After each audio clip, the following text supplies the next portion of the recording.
Dando la temática de los bienes. En principio hablamos cuando inició el semestre que en este curso vamos a ver lo que son bienes, propiedad y derechos reales, las distintas clases de derechos reales que existen. En cuanto a los bienes, lo último que tratamos fue la definición de bien, la clasificación de bienes, pero antes también las condiciones, condición sine qua non para que sea considerado un bien que ya vimos que sea apropiable y que sea de utilidad.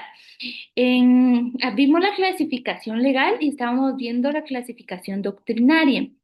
En cuanto a la clasificación doctrinaria, estábamos viendo cuáles son, que se clasifican en dos y tiene diferentes subclasificaciones. Y estábamos viendo cómo podíamos aplicarlo a la realidad guatemalteca y a la legislación guatemalteca con las contrataciones que se pueden realizar dependiendo de los bienes. ¿Para qué nos va a saber? Nos va a servir saber esta clasificación doctrinaria porque podemos adaptarla a la realidad guatemalteca en las relaciones jurídicas que se tienen como particulares y en las contrataciones. Voy a tomar la primera captura en uno, dos, tres. Por favor, mantengamos la cámara encendida. En caso que no puedan encenderla, habemos 23 conectados. Eh, en caso de que no puedan encenderla, me pueden escribir para que podamos ver la situación, ¿verdad? De por qué es que no pueden encender la cámara. Vamos a iniciar a compartir. En cuanto a la clasificación, sí puede tomar la palabra, compañero. Creo que le envió un trabajo académico. No sé si me quisiera preguntar sobre eso, ¿no? Puede tomar la palabra. No, licenciada, lo siento, solo se me dificulta un poquito escribirle. No sé si me permite tener la cámara apagada unos momentos, solo en lo que llego a mi casa. Sí, está bien, no, no se preocupe. Entiendo la situación. Gracias. Estamos hablando en la última clase de la clasificación doctrinaria de los bienes de conformidad con el autor José Castán Tobeñas. En relación a esto, lo último que hablamos fue por su desplazamiento, ya llegamos y ya analizamos los bienes muebles y los bienes inmuebles, por su existencia en el tiempo, también los presentes y los futuros, analizamos la legislación que se relaciona y ahora vamos a ver si Emily puede tomar la palabra. Buenas tardes, Lisa. ¿Será que me permite tener un rato la cámara apagada? ¿Se encuentra en mi casa? Sí, está bien, no se preocupe, Molly. Entiendo la situación. Me dice Molly y Noé que van a tener la cámara apagada y entiendo la situación. Por el momento debemos conectados 23. Yo les estaba comentando que en dado caso no nos conectemos, dependiendo de cuánto nos conectemos, así va a ser si yo les subo o no las clases a YouTube. Porque a mí me gusta privilegiar y pues dar prioridad a las personas que están entrando a clase. Entonces, si definitivamente yo veo en el examen, en este primer parcial, pues les voy a subir las clases. Si yo veo en este parcial que se están examinando más de los que están entrando a clases, pues sí voy a considerar la situación de ya no subir las clases, ¿verdad? Porque sí es importante que estén asistiendo a las clases, estén escuchándolas y tengan su cámara activada. Por el momento vemos 23 conectados en esta clase.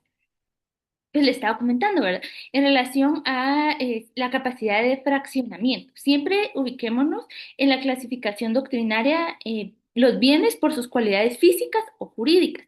Y esta es una cualidad física, que se pueda fraccionar o dividir un bien, es una cualidad física, y esta es la clasificación que nos realiza este jurista Castán, ¿verdad? Se puede considerar que son, por su fraccionamiento, pueden ser divisibles e indivisibles. ¿Esto cómo nos puede servir ya cuando lo traslademos al ámbito de las relaciones jurídicas?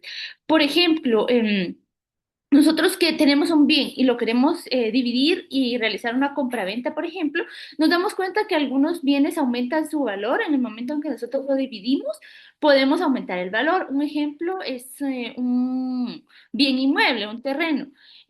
Si nosotros lo vendemos todo completo, es un poco difícil que se venda y el precio es elevado. Sin embargo, si lo fraccionamos o lo dividimos y vendemos por lotes, que es muy común hacer lotificaciones, se vende más rápido y se genera más ingreso. Entonces, esto es la importancia de los bienes, de la clasificación de los bienes, de conformidad con su fraccionamiento. Se pueden ser divisibles e indivisibles.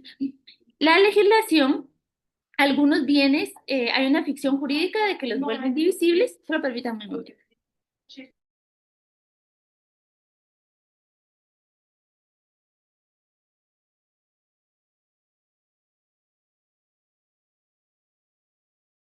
Pues les estaba explicando que los bienes se pueden dividir o, en dado caso, pues pueden ser indivisibles, ya sea porque la legislación y la ley le da esta calificación de que no se pueden dividir, o pueden ser indivisibles porque no admiten división. Sin dañar el bien, no podemos dividirlo nosotros. Y en el momento en que no podemos dividirlo, si no lo dañamos, se vuelven en indivisibles. Y aquí les coloqué un ejemplo, por ejemplo, un reloj, en el caso de ser indivisible, este no admite división sin daño, ¿verdad? En el caso de que nosotros queramos dividirlo, pues el reloj ya no va a tener el mismo valor y va a perder su condición de que es dar la hora.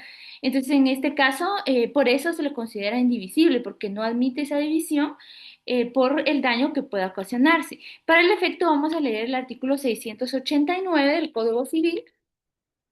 Permítame, vamos a ver quién nos hace favor. Miriam,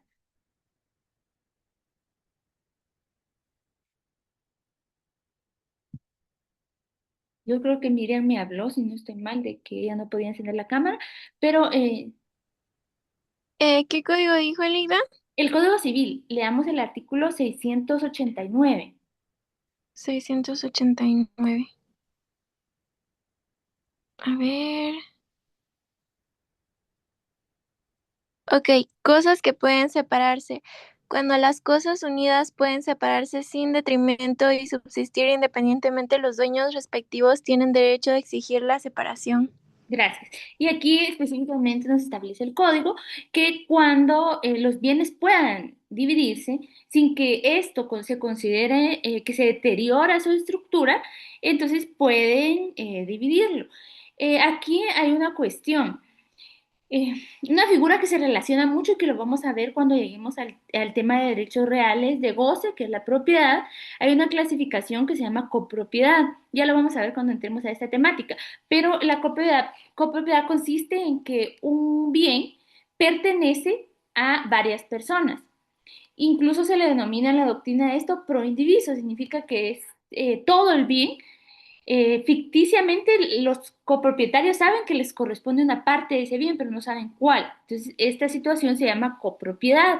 Y las personas que están sujetas a esta figura jurídica, que es la copropiedad, podrían pedir en el futuro la división de la cosa común, de la cosa que tienen en común. Les voy a colocar un ejemplo para que no nos perdamos en esta temática. Por ejemplo, Noé, Cristian y mi persona tenemos en común un bien inmueble. Lo compramos los tres juntos y somos copropietarios de un terreno. Entonces, yo sé que a mí me corresponde una tercera parte del bien, Cristian también y Noé también. Lo que no sabemos es qué parte, ¿verdad? Porque un bien inmueble tiene diferentes partes. Está la parte de enfrente, el de medio, la parte de atrás. Sabemos, pro indiviso se reconoce a eso, que nosotros tenemos este bien inmueble. Lo que no sabemos es qué parte del bien inmueble tenemos, solo sabemos que una parte de ello, del bien es de nosotros. En copropiedad es nuestro ese bien inmueble. Entonces, en este caso, nosotros podríamos pedir la división de esta cosa común. Veamos el artículo 492 para ver esta situación. Yo creo que aquí está. Artículo 492 del Código Civil siempre. David, por favor, démosle lectura, David Marroquín, al artículo 492 del Código Civil.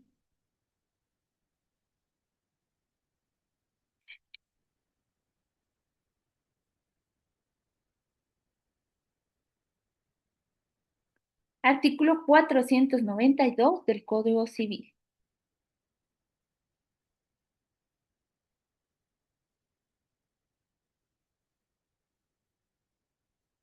Habemos conectados 24 en este momento. Sí, Cristian puede darle lectura. Felita lo va a leer. Artículo 492, derecho de pedir la división. Ningún copropietario estará obligado a permanecer en la comunidad. Cada uno de ellos podrá pedir en cualquier tiempo que se divida la cosa común, salvo las cosas en que la indivisión esté establecida por la ley. Gracias. Y aquí era lo que yo les explicaba, que en la indivisión los bienes que son indivisibles pueden ser indivisibles por su naturaleza o por disposición de la ley o incluso por acuerdo de las personas que son copropietarias, que lo mantengan en división por cierto tiempo, que no lo puedan dividir. Entonces, en este caso, la ley, aquí nos establece que salvo los casos que la indivisión esté establecida por la ley. Entonces, en el caso de que la ley nos establezca que no puede dividirse el bien, las personas tienen que mantenerse en esta copropiedad, ¿verdad? Y lo que les estaba diciendo, cuando la copropiedad es forzosa, si quieren esto pueden relacionarlo incluso en su ley. Aquí en el artículo 492 nos establece, salvo los casos, cuáles son esas excepciones que la ley nos establece, están establecidas en el artículo 493 y 494 del Código Civil.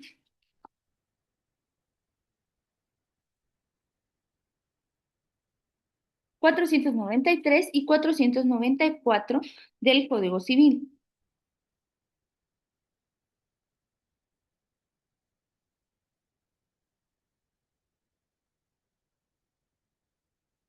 Esos serían los ejemplos. Me permiten un momento que estaba viendo una situación aquí para ver si se las explico, que tengo relacionado yo aquí en el artículo. Aquí pueden relacionar incluso el artículo 1087 del Código Civil, que también nos establece que existe ese derecho de dividir los bienes comunes. Aquí en el 492 relacionen el artículo 1087 del Código Civil. 1087. Este nos establece, les voy a decir, igual viceversa, en el 1087 relacionan el 492 del Código Civil. Les voy a leer yo el 1087. En el 1087 el artículo 1087 del Código Civil establece, a ningún coheredero puede obligársele a permanecer proindiviso. Proindiviso significa que pertenece a todos, así como les estaba explicando, en los bienes hereditarios, ni aún por orden expresa del testador. Esto ni el testador lo puede obligar a permanecer en copropiedad cuando dejan en herencia, por ejemplo, un bien inmueble. Entonces le estaba diciendo que relacionáramos el artículo 492 y el artículo 493 y 94. ¿Cuándo por disposición? Sí, Cristian puede tomar la palabra. Disculpe, licenciada, que le interrumpa. Un ejemplo puede ser, por ejemplo, un terreno así bastante grande. Puede pedirse que se divida si hay varios herederos y que le den su parte. Sí, muy bien, exactamente. Se puede, por ejemplo, aquí estamos entrando un poco al tema de sucesión hereditaria, pero lo vamos a tratar. Cuando hablamos de sucesión hereditaria, estamos hablando de que una persona pues falleció y los bienes que la persona tenía, incluso las deudas, porque ya lo vamos a ver más adelante, pues constituyen su herencia y las personas pueden constituirse como herederos en relación a los bienes que tenía la persona y también las deudas, porque todo se hereda, ¿verdad?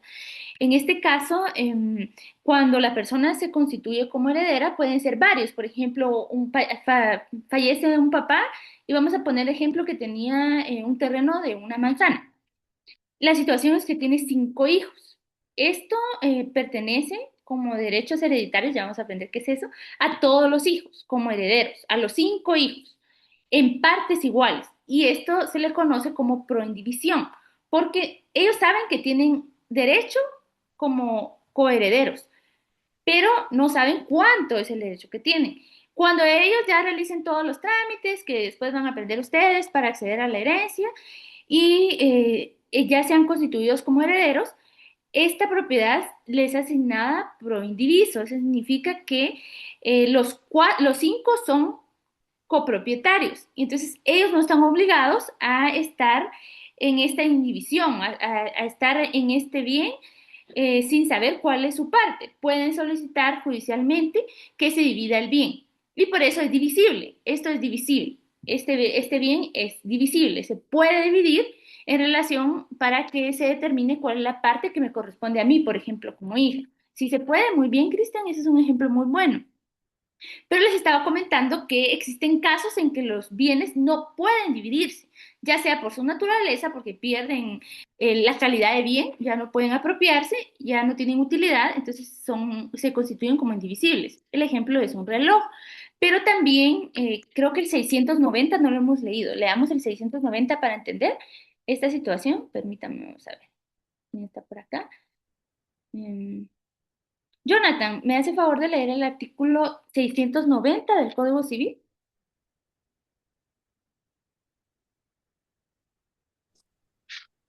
Artículo 690. Cosas que no pueden separarse. Cuando las cosas no pueden separarse sin que la que se reputa accesoria sufra deterioro, el dueño de la principal tendrá también el derecho a pedir la separación, pero quedará obligado a indemnizar al dueño de la accesoria siempre que éste haya procedido de buena fe. Gracias. Y aquí ya estamos hablando de otra temática y de otra clasificación de bienes, que son los bienes principales y los bienes accesorios. Eso es importante porque en el transcurso del Código Civil, conforme nosotros lo vayamos analizando, vamos a ver que hay varios supuestos de bienes principales y bienes accesorios y cómo hay un principio del derecho civil que establece que todo lo principal, digamos que todo lo accesorio siga el principal, la suerte del principal. El accesorio no subsiste por sí solo, lo accesorio siempre sigue la suerte del principal. Ese es un principio general del derecho civil muy importante que lo van a ver ustedes en todo el Código Civil establecido en diferentes contratos, en diferentes supuestos, en diferentes instituciones jurídicas que regula el Código Civil está este principio. Y también lo vamos a ver más adelante y ese es un ejemplo también. Los bienes indivisibles, en este caso, por su naturaleza, sufren deterioro si nosotros los quitamos del principal, algo accesorio, y entonces se tendría que reponer daños, hablar de daños y perjuicios que se pudieran ocasionar, pero esa sería otra temática, ¿verdad? Que vamos a tratar más adelante. Pero es importante que entendamos esto. Entonces, el 492 nos estableció esto y vamos a leer el 494 ya para cerrar esta temática y entender la diferencia entre bienes divisibles y bienes indivisibles. Aquí en en el artículo 494 del Código Civil, lo que nos establece es cuándo no procede una división, cuándo no se puede dividir, por ejemplo, un bien inmueble. Sergio, Sergio David Sea. ¿Será que me hace favor Licenciado, de... buenas noches. buena noche, un gusto saludarle. ¿Será que me hace favor de leer el artículo 492 del Código Civil? 492. 94, perdón, es el 94. Ah, muy bien. Artículo 494. Improcedencia de la división.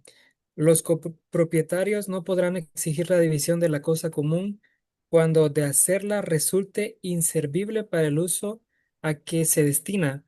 En este caso, si los codueños no convinieren en que se adjudique a uno de ellos indemnizando a los demás, se procederá a su venta y se repetirá su precio. Se repartirá su precio. Gracias. Entonces, en este caso, la ley específicamente nos establece que no se puede pedir la división en el caso de que el bien se pierda, ¿verdad? Para su uso, porque el problema es que si nosotros pedimos la división y el bien ya no se puede utilizar, pierde la característica de bien. ¿Se acuerdan las condiciones que son sine qua non para que se considere bien jurídico? Tiene que ser apropiable y tiene que ser útil. En el momento en que nosotros se pierde esta característica de utilidad, ya no se considera bien. Entonces, por eso es que la ley establece que no se puede pedir la división. Sí, Shirley, lo que se podría hacer después es venderlo, ¿verdad? Pero sí, Shirley puede tomar la palabra. Linda, buenas noches. Yo me perdí por qué artículo es que leyó ahorita el compañero. Es el artículo 494 del Código Civil. Gracias. Sí. Aquí incluso le pueden colocar como epígrafe, yo le tengo un epígrafe, copropiedad forzosa o legal, así le pueden poner. Copropiedad forzosa o legal.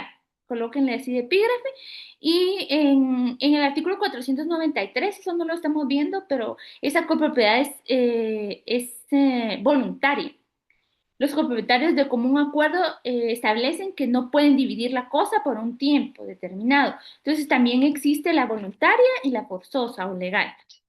Esos son los dos ejemplos. Linda, Sí, Cristian puede tomar la palabra. al 494 que le pusiéramos forzosa o ilegal. Forzosa o legal. Copropiedad Ok, forzosa o legal. gracias. De nada. Y al 493 colóquenle copropiedad voluntaria. Entonces, esta sería la clasificación doctrinaria de los bienes de conformidad con sus cualidades físicas o jurídicas.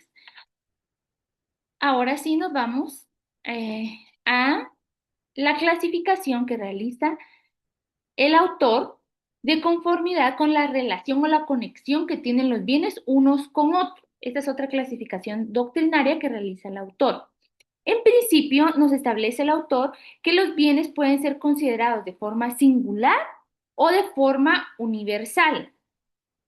Cuando nosotros hablamos de forma singular, se refiere a un bien en particular, ¿verdad?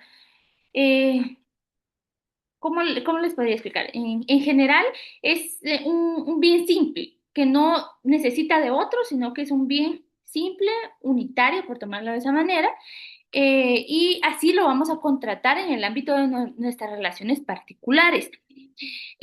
Los bienes singulares, aquí les coloqué una subclasificación para que entendamos esta cuestión. Los singulares se dividen en dos, que son simples o compuestos. El simple es un todo orgánico. No se puede separar, no se puede dividir, se relaciona mucho con la otra cuestión.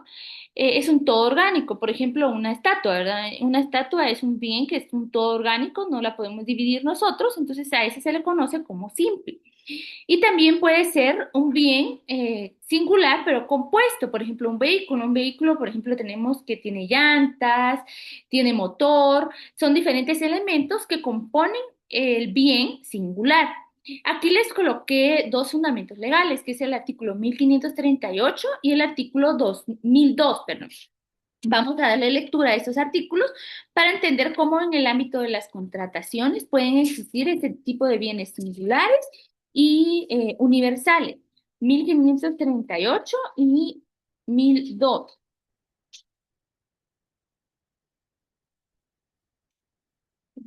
Entonces, démosle lectura al artículo 1538. ¿Alguien que me hiciera favor que tuviera su código para darle lectura de forma voluntaria?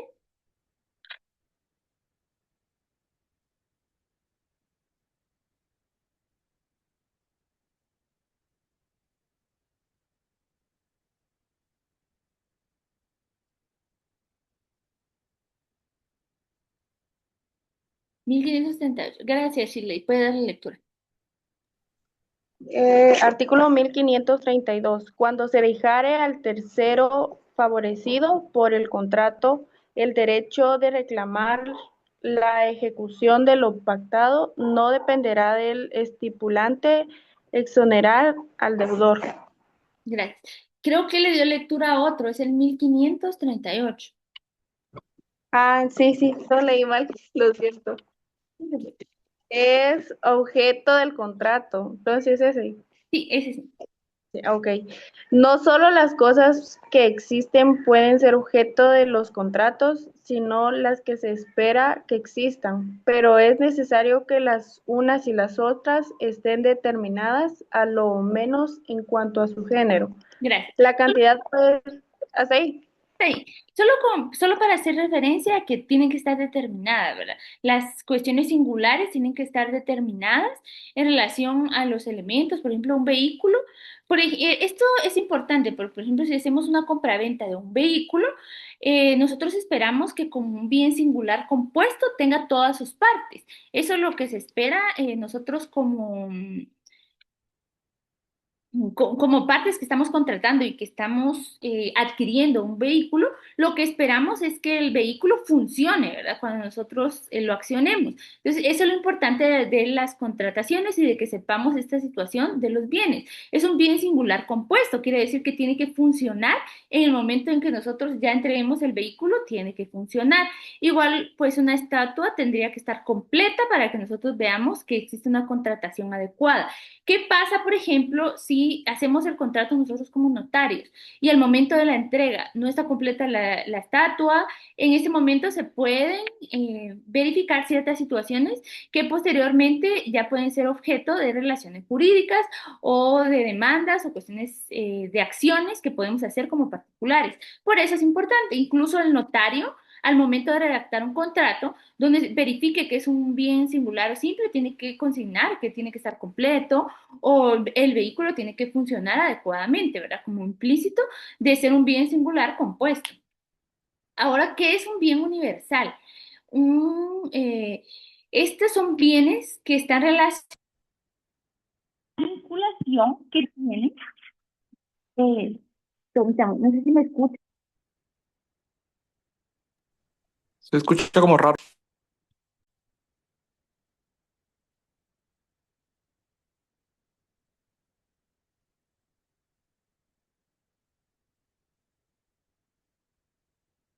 Yes. Se conectaron los audífonos y por eso es que no se escuchaba, pero ahora sí. Pues les estaba comentando que las universalidades son aquellos bienes que están relacionados que tienen vinculaciones entre sí. Y eso es lo que les da un valor económico y de utilidad. Un ejemplo podría ser una colección, por ejemplo. Si nosotros vemos una colección, por ejemplo, de automóviles de esos que se coleccionan.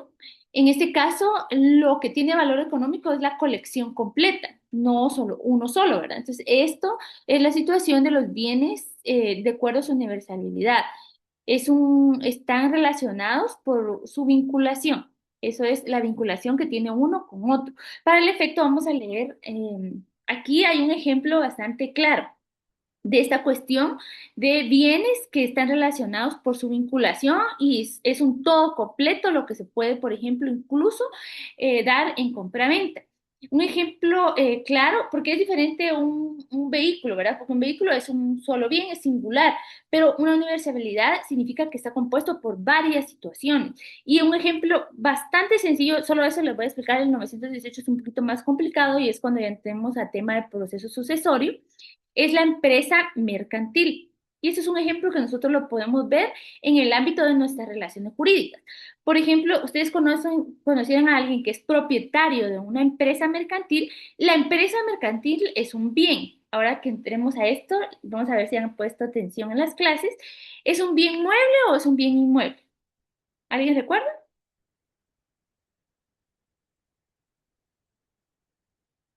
La empresa Bien mercantil. mueble, Eric. Mueble, muy bien, Lulu. Y como parte de ser un bien mueble, es susceptible de apropiación y de utilidad. Es decir, nosotros en nuestras relaciones jurídicas podemos comprarlo y venderlo, ¿verdad? Mm, Solo quiero enseñarles el código de comercio, porque yo creo que ese todavía no lo tienen, solo para ver esta situación de la empresa. ¿Qué incluye una empresa mercantil como bien mueble? No es solo la empresa mercantil, tiene todo lo que está, todos los materiales, la utilidad, los trabajadores que se tienen, el nombre comercial, la marca, todo es parte de la empresa mercantil como bien mueble. Es un todo, es una unidad que está constituido en una universalidad. Este bien está compuesto por diferentes situaciones y solo se puede comprar y vender de forma unitaria. Todo, el todo completo. Por ejemplo, yo les digo, le voy a transferir, le voy a vender mi empresa mercantil. Estamos diciendo que le estoy vendiendo todo. Le estoy vendiendo mis derechos, le estoy vendiendo mis obligaciones, incluso el personal que tengo a cargo de la empresa, todo se traslada en relación a esta empresa mercantil. Por eso es una universalidad, es un bien mueble universal, porque nosotros al momento de las contrataciones vamos a trasladar todo el bien mueble. Y les dije el artículo 655, ¿verdad? Como ejemplo, sí, 655. En un momentito.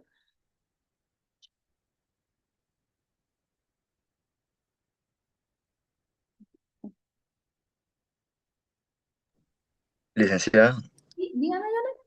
es el 655 del Código de Comercio, ¿verdad? Sí. A ver, dice que no me, creo que no está aquí. No sé, este es el funcionamiento, se lo voy a cambiar una vez.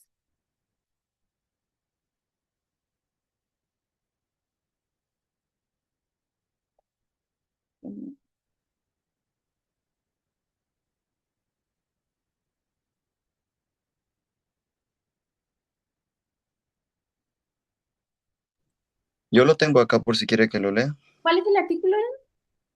El 655 Creo del que Código de Comercio. no tengo el actualizado. Si me hace favor de darle lectura. Bueno, no sé si estará actualizado este, pero dice empresa mercantil.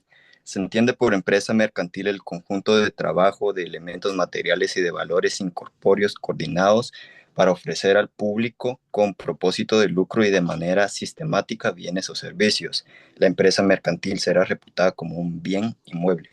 Gracias. Incluso nos está estableciendo que se reputa como bien inmueble y nos está estableciendo que incluye todo, bienes corporales e incorporales que tenga la empresa. Incluso el derecho de tanteo que se tiene, los derechos que tenga la empresa o que esté posicionada a nivel de Guatemala, todo eso se va a transferir porque es un todo la empresa. Por eso a eso se refiere con los bienes universales, que se transfiere todo, es un bien que está constituido por un todo. Aquí también les puse un ejemplo de la biblioteca, por ejemplo, una biblioteca, si nos damos cuenta, es por ejemplo, si vamos a hacer una compraventa de una biblioteca, vamos a vender todo, ¿verdad? Todos los libros que están en estantes, todo. Es un bien universal, por eso también se le conoce de esa manera, en ejemplos más sencillos, ¿verdad? Eso sería en relación a los bienes por su uso y contenido. Ahora vamos a ver los bienes por su